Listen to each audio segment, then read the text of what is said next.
What's up, guys? Welcome back to another episode of the Dad Bod Pod, a place for men to learn, grow, and live the healthiest life possible. I'm your host, Jason Priest. I have a fantastic guest for you, and he's actually a repeat guest. That's how much I enjoyed our interview a couple of months ago. But before we go there, if you're a brand new listener, thanks for being here, man. Go and check out some of the prior episodes. We're almost 150 episodes deep. There's a ton of inspirational, motivational, and really educational material for you to work on becoming the healthiest version of you. If you're a longtime listener, thank you so much for being here and supporting our cause and our mission. And if you get any value out of any of our episodes, please take 10 seconds out of your day. Just drop us a quick review. It doesn't have to be lengthy. Just give us a quick review. That's what helps the show grow, gets the show into the ears of more men who could potentially change their lives and become the healthiest version of themselves. So we're excited. This is right around Father's Day. So I wanted to bring my man, Cedric Bertelli, back. We're going to dive into some emotional resolution stuff. We're going to dive into some stress management stuff. We're going to cover a lot for you guys today because this guy has a lot of value to offer. I will tell you guys before I bring him on, inside of our private community and Unleash Your Legacy, these guys absolutely loved Cedric's first interview, and have actually asked him to come on as a guest inside of our private community. So that is why we're so excited to bring him on again. So Cedric, welcome to the show, man. I'm excited for this interview. Well, thank you, Jason. Thank you for having me back. It's a pleasure to be here. Yeah, absolutely, man. And we don't have a lot of repeat guests, but I'll just tell you, and like I told you when we ended the last interview, I got a lot of value out of our first interview, and I'm just going to be transparent with you. I have still not conquered my root cause issue, and so we can rehash a little bit of that today. And I also want to, because it is Father's Day, and we've got a big promotion that we're running next week inside of our free group for Father's Day, because this is a very important day. I know you're another quote unquote new dad, baby number 2 just come. So congrats on that. So we both have 2 kids. So obviously Dad's Day is a pretty important day for both of us, man. So I'm excited to dive in, man. Before we get into any new stuff, I just want to kind of give you an update on where I am. So please. It's still an issue for me. I'll admit, my father had a bit of a short fuse when I was growing up, and we have a good relationship now. I don't have any, when I say a short fuse, like I also have a short fuse. So he would do a little bit of the yelling when he got mad, and I do a little bit of the yelling when I get mad. And I know that you and I, when we spoke last time, we both agree that the yelling only serves one person, and it's not the person that needs to be served in that situation. All right. Yes. So I talked to my wife about this the other day, and I'm like, look, I am so over yelling at him because I know that he doesn't hear anything except for blah, blah, blah. And all it's doing is getting it off my chest. And so it's something that I'm diligently working on, but I have not conquered it yet, man. Like but I don't actually think that I've gone full bore into your suggestion. And so I want to open that up a little bit again, because when I talk to some of the guys in the community, they're like, yes, we want that guy to come on. I have that same damn issue. And I know that yelling and doing all these emotional things is not the best course of action. So let's unpack that a little bit more, and we can rehash that, if you will. Yeah, absolutely. Absolutely. Yeah, man, you said it, the yelling most of the time doesn't help anything. We yell because emotions doesn't make sense. I think we said that last time, right? It doesn't, right? It doesn't make sense. At the time that you yell, before the yelling, your body is bracing for danger. I'm going to give you an example. Let's say my wife and I were having an argument. And when my wife says something that triggers me, I feel triggered, and right away I yell. Well, the thing is, at the moment that I become triggered in a subconscious level, on a biological level, at the moment that my wife says something that triggers me, when my body becomes triggered, it's not my wife in front of me anymore. It's a potential danger. I don't know if you remember last time we talked, we explained that at the origin of our disruptive emotional pattern, you for your son, or for your kid, me for my wife, etc. At the origin of our I yell at my wife too sometimes. It's not just a kid, so I'm not innocent there. It's the same here, Yeah. At the origin is always a moment of what we're going to call trauma. Now, we don't want to be afraid of the word trauma. You know, you can say, you and me, we can say, well, we've never been traumatized. That's not what I mean. Trauma is a moment that held too much stress for our body to take on. Yes. So you and I, we don't know if we lived a trauma because we don't remember the first days of life, the first weeks of life. I mean, look, if our mother make us fall, you know, for example, as a baby, that's a trauma. Okay? Right. It's a moment that has too much physical or emotional stress for our body to take on at that moment. So that means that, just to review a little bit, every time we lived a moment of trauma, again, it doesn't matter how old we are or not, when we live the moment of trauma, the conscious mind disconnects, the subconscious mind takes over. Yes. That means that when there is this moment of dissociation, which is normal, it's there for us not to suffer too much. During this moment of dissociation, the subconscious mind takes over. That means that during this moment of stress, the subconscious mind is going to gather all the elements that can be gathered by the five senses and the physical sensations happening in our body at that very moment. But not in a way that makes sense. It doesn't make sense. Yeah. It doesn't make sense. The subconscious mind record elements at a speed of 100,000 miles per hour with a definition of 400 billion bits of information per second. That's insane. Your conscious mind, my conscious mind, gather things at a speed of 100 miles per hour with a definition of 2,000 bits of information per second. So that means that during those moments of traumas, and in my experience, we live tenth of those moments of trauma in our life, you know? From the moment we're conceived until the moment we die.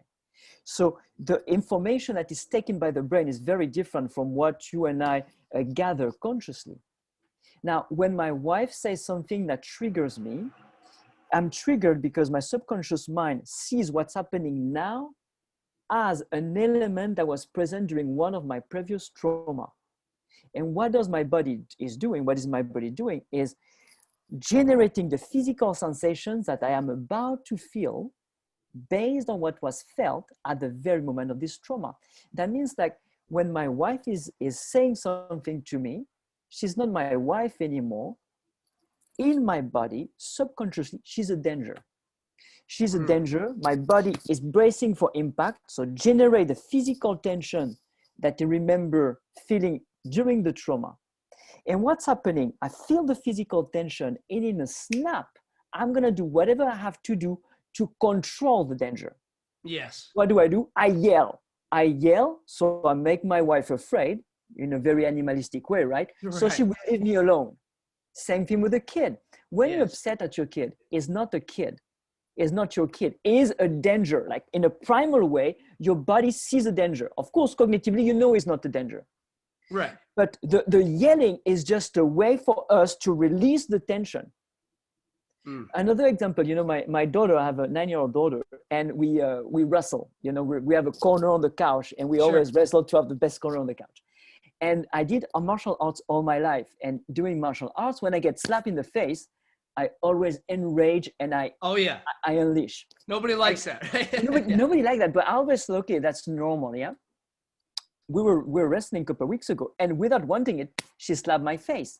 And I felt this rage coming in. I had to control myself not to yell. Then I realized that's not normal. No. That's not normal. And I did my work. I resolved it, and now I'm fine. She can slap my face. Now, somebody slap my face, it would not be the same thing when my daughter slapped my face playing. You're good, I will not feel enraged. Right. At that moment when she slapped my face, she wasn't my daughter. She was a threat to my health, to my well-being.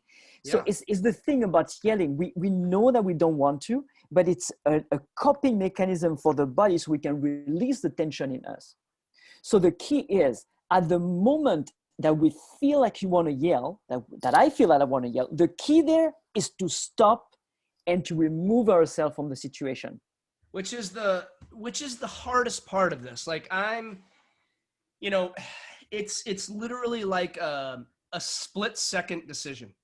And I know, because I very much believe in your work, and I know that you have a history of success. And so I know that if I can grasp this concept, and in that one split-second moment, I'm going to be a better person for it. And now I've interrupted that pattern, and now I can move on. It's how the hell do I get to that point where I can stop that? Because That's the most challenging part, because everything you said just now makes 100% sense. Like, I know, an example that I'll use is this is, and I think this is probably pretty common for a lot of people. But the example I'll use is this is like, if you're a little kid, 3, 4, 5 years old, and you get bit by a dog, right? Mm-hmm. My son, and I'll just use my son for example. So my neighbor has a dog, and my son grew up with 2 bull terriers and a little Chiweenie. So we'll set the Chiweenie aside. But the 2 bull terriers, they were not small dogs. I'm not going to get too deep into the bull terrier story, but I'll do this as a sidebar because I think you'll get a kick out of this. So, I fell in love with bull terrier dogs when my wife and I, right after we got married, we wanted one dog. Okay, my wife asked for a small black dog because she grew up with small black poodles, little miniature black poodles. Uh-huh. Her family always had a black poodle. And so she's like, yeah, I think we should get a dog, but I would like a small black dog. Well, we went out and got a large white dog instead in the form of a bull terrier. Well, then we didn't want the bull terrier to be alone, so we had to get another bull terrier as a companion. And now we've got these 2 bully dogs that just feed off of each other's energy and cost us a lot of money with attacking other animals throughout the years. Also bit my sister-in-law many, many times. Okay. But the reason I tell you all that is because my son grew up with these dogs that he very much loved, and they're all gone now. We put them down since. My wife and I waited 10 years to have kids. And so we had those guys for most of our life, or most of our marriage. And then we had our first son. And so my first son grew up with them, in their older years, but they loved him. Okay. And so he grew up around these big dogs that did no harm, no damage. Like, he loved those dogs. Yes. Well, but they were pretty calm around him, and he was good. Well, my neighbor has a dog. His name is Turbo. And so just by the name, you can already tell like what Turbo's about, right? Yes. He's go. He's a hunting dog. He's like some kind of a spaniel that literally just keeps his nose to the ground nonstop, looking for the next thing to hunt, right? And so, and my neighbor is he likes to go duck hunting and bird hunting and stuff. So perfect mix. But we go over there, and this dog is just nonstop, all hyper. Well, my son is terrified of him because he's not used to that. He's scared because he's seeing something that's not what a dog is supposed to look like. And so I tell that story because most people can relate if you're a 3, 4, 5-year-old kid and you get bit by a dog, well, now you've got this buried in your subconscious for a long time. And some people go their whole lives without ever being able to trust a dog again. And it was just one dog. Like, all dogs aren't bad. Most dogs are pretty good. And so I know that, what you just said makes 100% sense to me, but what is the strategy here, the methodology behind interrupting that pattern? Because that is the struggle that I'm having with not screaming at my son. So where do we go from there? So I got you. And very sometimes when the emotion is so strong that it is very difficult to stop by. Yes. That's why people work with people like me. That's yeah, what I am. That's what I mean. So the key is not for me to work with people in the long run. The key is to work with like emotions like this that are too powerful. Remember last time I said like the emotion take us by the collar, yes, and do whatever it wants. It's exactly what it is. When it's too much and the emotion is too strong, that's where I am useful, because in a session I will trick your brain to think that there is a danger. Your body will regenerate the sensation that you feel. And I will help you to just let your body do the process. So next time you're exposed to what used to make you mad, you will not be mad anymore. And then for other emotions that are not so strong, maybe some anxiety, maybe some self-doubt, or whatever it is that we have that are not so intense, then you can do it on yourself by yourself. I love it, man. That's you make it sound so simple, but that's why you're valuable, right? Yeah, and it is simple. It is simple. Like, emotional difficulty, recurrent emotional difficulty are not difficult to resolve. They're not. The key is to do nothing. The key is to you mentioned that. Yeah, it's so hard. Like, it's so hard for you to say do nothing when I'm like enraged.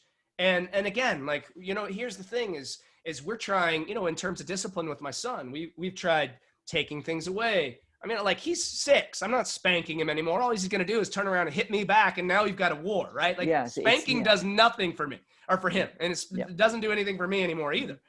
It used to work for a brief time, and then it doesn't anymore. So, like, now our the phase we're in now is like, if he misbehaves enough times, like, it's go to your room, dude. Like, you're going to spend some time in there, which is helping because that gets him away from us and allows me to calm down.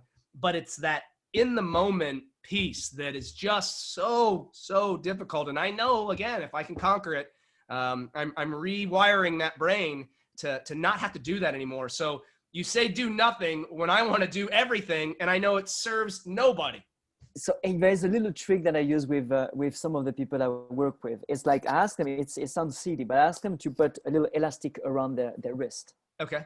And when they feel the emotion coming up, to slap the elastic. So you realize, paf, okay, back to your body. And at that point, instead of screaming to the kid, little by little, get the sense to like back off and take care of yourself first. Take care of all the tension in your body. Resolve this emotion so it doesn't have to be there again. But you're right. Sometimes the emotion is so strong and so powerful, and it is difficult to stop by and take care of ourselves. We go into survival, literally. Yeah, no, you're 100% right.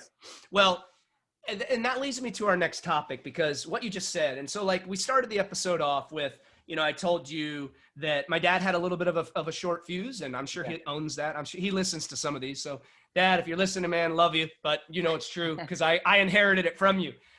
With that being said, I also have a little bit of a short fuse. And, you and I were talking prior to this episode about some of those emotions being tied to someone who might not be around anymore. And so is the pattern that you see, like when I tell you about my dad and myself, because I very much see some of my dad in me as a parent. And so is that a common trend where, you see, and even like, we'll even take it a step further with like abuse, right? So do you see that a lot where it's like, well, my dad screamed and hit me and did all this stuff, and now that's the kind of parent that I am? Like, is that a pretty common thing to see these days? It's not uncommon. And there are a couple of reasons for that.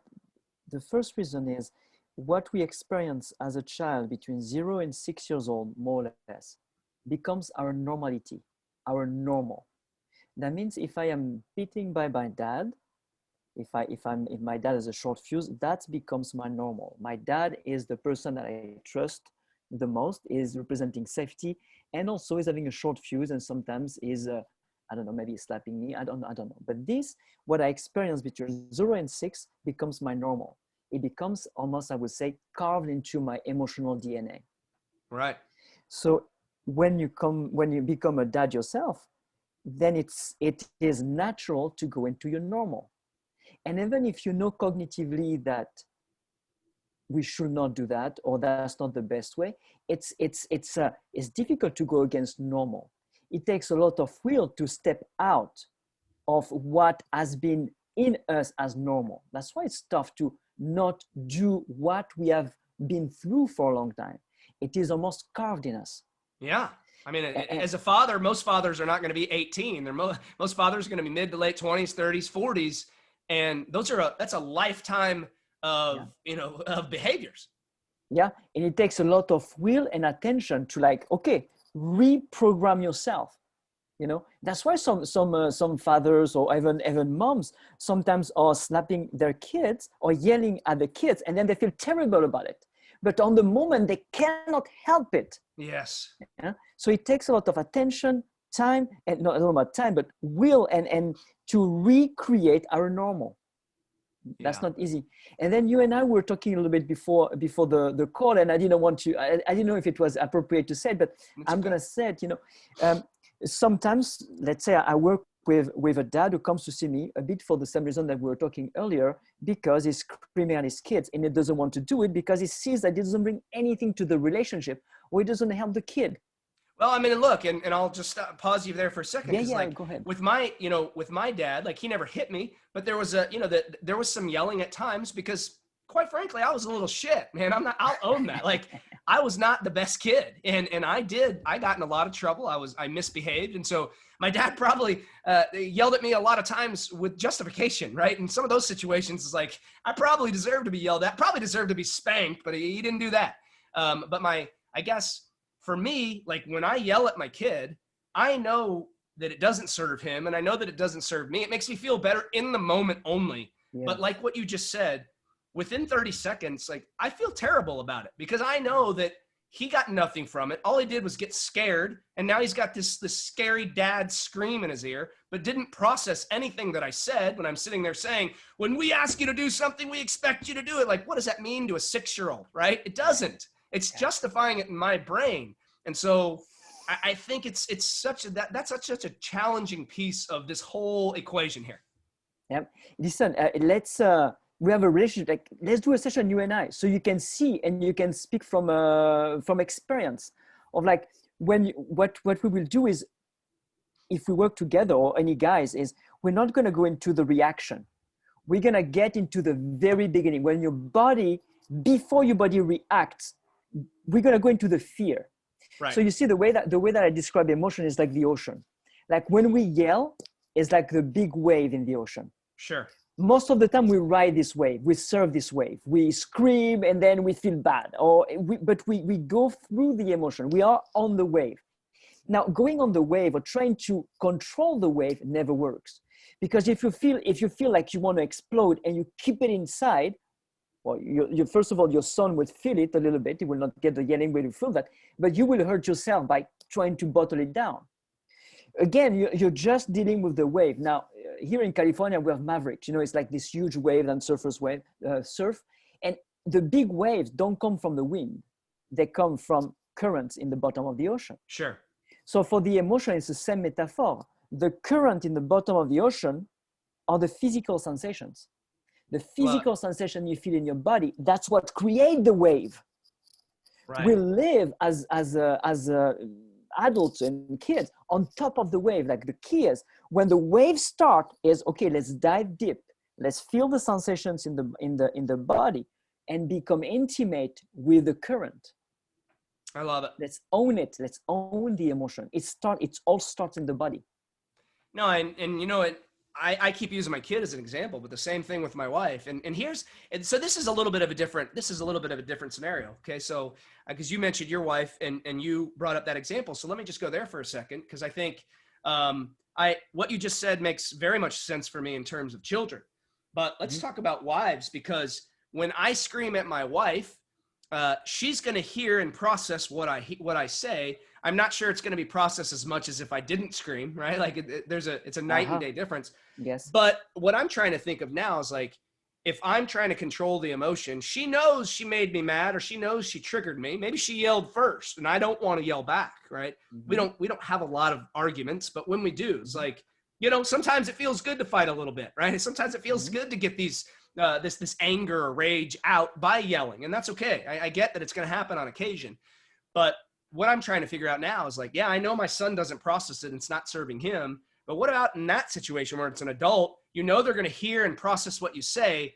but it's still about, again, preventing that wave from even getting started. So I would like to be the better man in those situations and not be able to, or not let that emotion come out. But it's not easy. But a lot like with kids, like if we yell at a coworker, at our wife, or whatever, I don't want people to think that I yell at my wife. I actually, it's all good. I don't yell at my wife much either, but the thing is, when we yell at people because we're upset, or she yells at me, or vice versa. If I yell at my wife, even if she has the intellectual power to process what I say, she's not going to do it, because all she's taking is my rage, is my anger. All she takes full front is anger. So she doesn't hear the voice behind it. She doesn't hear what really bothers me or what hurt me or whatever it is. All she takes is anger, the energy. And what is happening when you have another being, can be a human being, can be a dog, it can be a bear, like growling at you. Man, you just have a human being, another being growling at you. You cannot hear what's behind the growling. Okay, it's animal. You see what I mean? Yeah. It's very much animal. It's like a mammal. It's like there's another individual growling at you, and all you take is the emotion. Yes.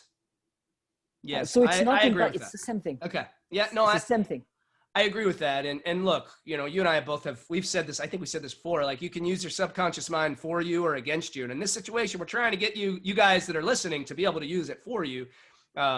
I talk about what, in terms of what we do with health, it's very simple, but it's not easy. The process is simple. What you're teaching right now is a simple process, but it's not easy. And I think but it's obviously very much worth it, right? Like I want to be a better dad, and I don't want my son to have those memories of me screaming. I don't want my wife to have memories of me screaming. And it's something that I'm working on. Like I own it. I do have a little bit of a short fuse, and I've got a 10-month-old right now who I would love to be able to step out of this and get rid of that old Jason that has even that, and have the transition into being a better dad for him and also my 6-year-old now. And so it's very much worth me doing it, and that's why I continue to work on it. It is completely doable. It is completely doable. And the work that we do here with emotional resolution is not about not feeling emotions. No. I understand that. Yeah. It's like feeling the emotion that is congruent with what we're living. Most of the time, the rage is not congruent with what's happening. If you are watching you and your son, for example, from outside, if it wasn't you and your son, but your neighbor or people that you don't know, you say, well, why is this guy so upset when he just did that? But because we are in it, it's a complete different dynamic. So the idea of emotional resolution is really feeling the emotion that is held by the moment that we are experiencing now, and not reacting from past wounds, from past habit, Yeah, no, the past trauma stuff makes 100% sense. And, and also being tied to other family members, right? Like, I think there are obviously some traits that are inherited. You mentioned what you felt like was normal when you have that, when you're growing up. And so I think some of these traits, they can be inherited, but I also think they can be changed, right? And that's the whole purpose of our conversation is, the guys that we work with, they want to get healthy, but they also want to become a better man. And at the end of the day, what we do is we help guys leverage health to fulfill their potential as a man.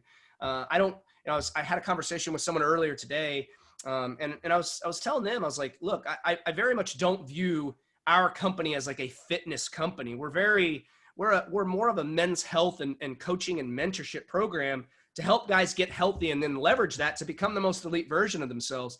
And part of becoming the most elite version of yourselves is being able to control your emotions in trying times like this. Controlling your emotions when everything's is cool and calm and collected is fine, but controlling your emotions in times of anger or even extreme sadness. I'll bring this examples up.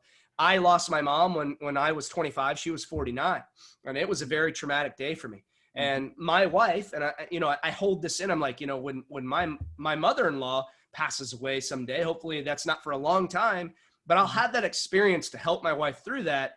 But in my mind, I'm thinking like, I'm going to be devastated with that too. And it's going to take everything in me to hold and be strong for my wife when any of those changes come. And heck, even my family members, right? Like nobody wants death, but it's a part of life. And so, I'm thinking of other examples outside of the extreme anger, because extreme sadness is another one. I want to be able to be strong and hold up for my wife. And if I can get a stranglehold on that now before that time comes, I think it makes both of our lives much, much easier, and the recovery and healing and grieving process a much smoother one. Would you agree with that? Yes, 100%, 100%. And I also, if I could say as well, is as the people listening to us, is let's not even only focusing on the big ones. Like if we have small annoyances, small frustrations, small sadness, let's also attend to them. You feel it, you stop it, you resolve it.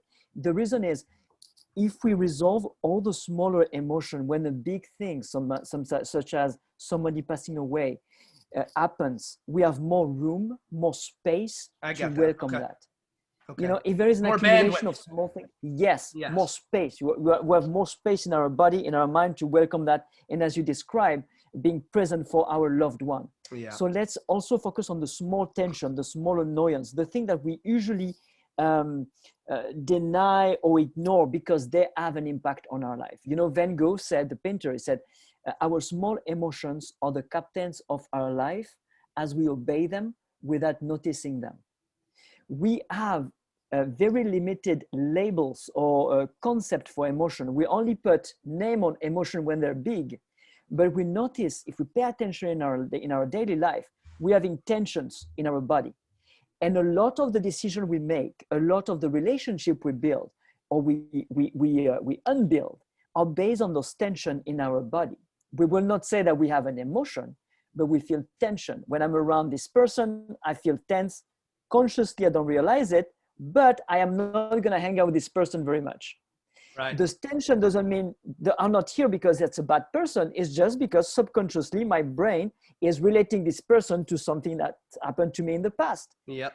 So you see those tensions that we ignore, they lead our life much more than the big, the big spike. Yeah, because those are only on occasion, right? Yes, absolutely. Oh, I often talk to my clients about the hero journey, especially to guys, I guess. Working with our emotional difficulties is exactly like the hero journey. You can imagine our emotional difficulties as dragons, okay? And with knights, like in the mythology. We have a lot of those dragons, the fears, the anger, the jealousy, and we spend our life doing three things. Either we're trying to fight the dragon, we cannot win. No. Trying to run away from the dragon, that's when we avoid or escape. We cannot run fast enough. Or we're trying to hide from the dragon, trying to deny the emotion or deny the emotion. Yeah, that doesn't work. The dragon is still there. Yes. The only way to slay the dragon is to go inside the mouth of the dragon. And how do you do that? Is what you explained earlier. It's like when you feel the anger, don't fight it by being angry. Is okay. Go inside through the teeth. That means, okay, I'm going to stop and get inside of the body. What are the sensations in my body? That's the most difficult, to go inside the teeth being the emotion being very powerful, and we stop and we get inside. What are the sensations in our body that create this emotion? Once we are with the sensations, it's like being in the stomach of the dragon. It's actually quiet. It's only tension in the body. At this point, there is nothing to do. Just keep on feeling the sensations in the body. You're in the stomach of the dragon. And within a few seconds, you slay it from inside. And the dragon dies. That's a hero journey. No, that's powerful. Look, I think we'll end this episode on that note. I appreciate you so much for coming on again, man. And like, my pleasure. Thank you for having me. These guys, our guys ate the first episode up. I know they're going to love this episode again. And especially our new guys coming on now. And so let me just go ahead and I know we've got your contact information out there, but where can everybody find you if they do want to connect with you? Not everybody will go back and listen to Cedric part 1. So let's throw it in part 2 as well, so they know where to find you if they want to connect. They can connect with the Emotional Health Institute, which is a foundation I created to work on emotional difficulties. And you can go to emotionalhealthinstitute.org. Perfect. We'll get that in the show notes, man. Thank you so much. I look forward to you coming over and being a guest in our private community as well. Those guys are going to eat that up. I hope you, again, one more time, congratulations on your new baby. Thank you. I hope you have a fantastic Father's Day, and you and I will talk soon, my man. I can't wait. Have a great Father's Day, and see you soon. Thank you so much. Ciao, Jason. Bye.